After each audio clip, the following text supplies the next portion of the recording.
أشهد أن لا إله إلا الله।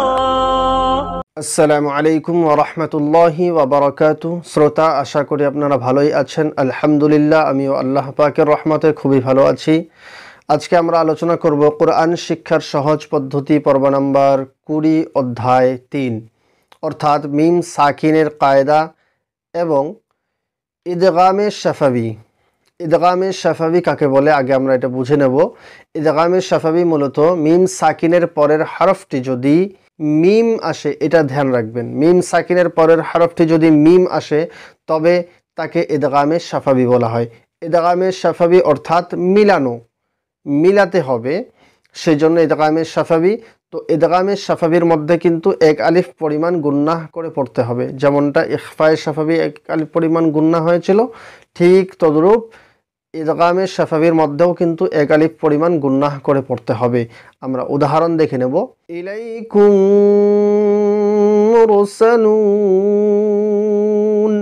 হামজা জের ই, লাম ইয়া জবর লাই, ইলাই, কাফ মিম পেশ কুম, ইলাইকুম, মিম রা পেশ মুর, সিন জবর সা, মুরসা, লাম ওয়াও পেশ লু, মুরসালু, নুন জবর না, মুরসালুনা। নুন সাকিন হয়ে যাবে, কারণ আমি দাঁড়াবো যেহেতু, ওই হিসাব করে আমি নুনকে সাকিন করে দিচ্ছি। ইলাইকুম মুরসালুন লাহুম মা ইয়াশাউন,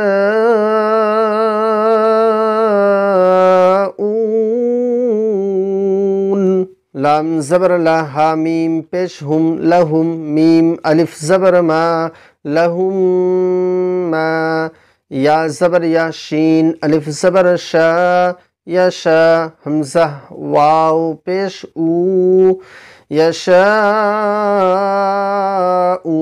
নুন জবর না, ইয়াশাউনা, লাহুম মা ইয়াশাউন।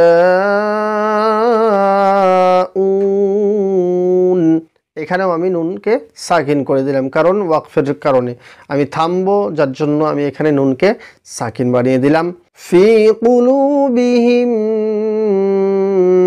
মারাদুন, ফা ইয়া জের ফি, কফ পেশ কু, লাম ওয়াও পেশ লু, কুলু, বা জের বি, কুলুবি, হা মিম জের হিম, কুলুবিহিম, ফি কুলুবিহিম, মিম জবর মা, রা জবর র, মার, দাদ দুই পেশ দুন, মারাদুন, ফি কুলুবিহিম মারাদুন ফাহুম মু'রিদুন,